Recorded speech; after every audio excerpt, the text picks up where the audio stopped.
ایک زمانے کی بات ہے جب دنیا منگولوں کے خوف سے ڈرتی تھی۔ ان کی فوجیں جہاں جاتی تباہی پھیلا دیتی۔ شہروں کو جلا دینا، لوگوں کو قتل کرنا اور تہذیبوں کو مٹا دینا ان کا معمول تھا۔ ان کے گھوڑوں کی ٹاپیں گویا موت کا اعلان ہوتی تھیں۔ لوگ اپنے بچوں کو منگولوں کے نام سے ڈراتے تھے۔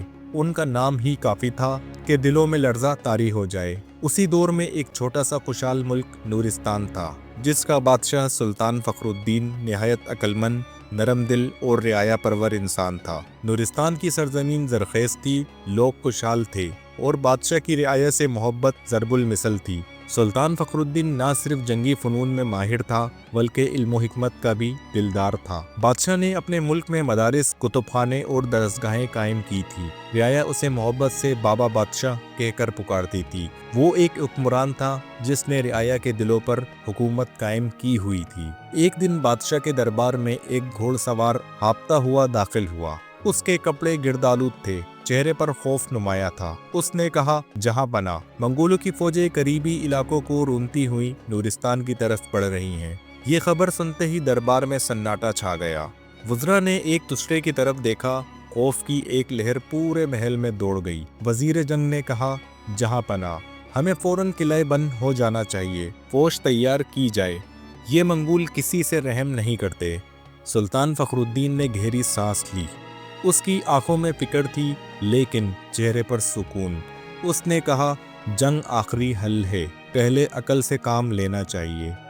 بادشاہ نے اپنے جاسوس روانہ کیے تاکہ منگولوں کی تعداد اور ارادوں کا پتہ لگایا جا سکے۔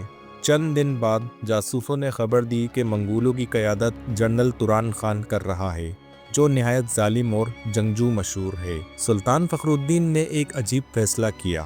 اس نے توران خان کو امن کا پیغام بھیجنے کا ارادہ کیا۔ وزراء حیران تھے، یہ تو خودکشی ہے۔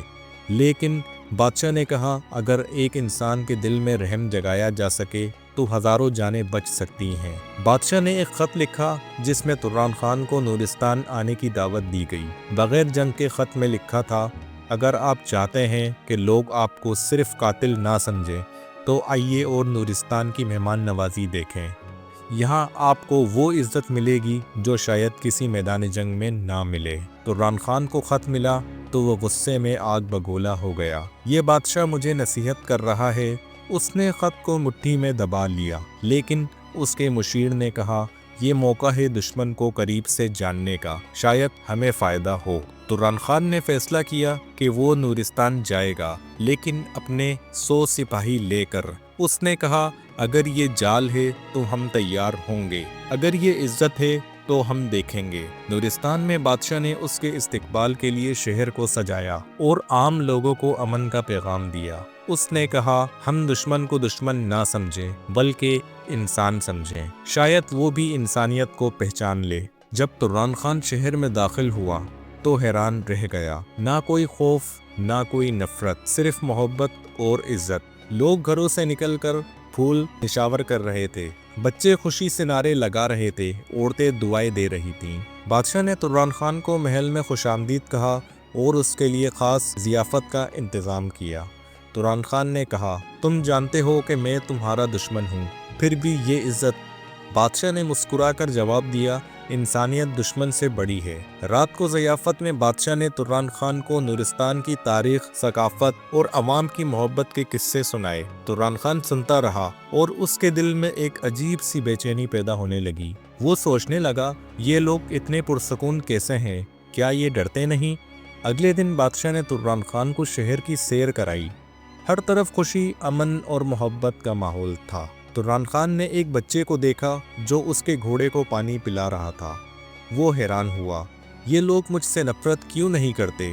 بادشاہ نے کہا، نفرت سے صرف نفرت جنم لیتی ہے، ہم محبت سے دشمن کو بھی دوست بنا سکتے ہیں۔ توران خان نے بادشاہ سے کہا، تمہیں معلوم ہے کہ میں تمہیں قتل کر سکتا ہوں۔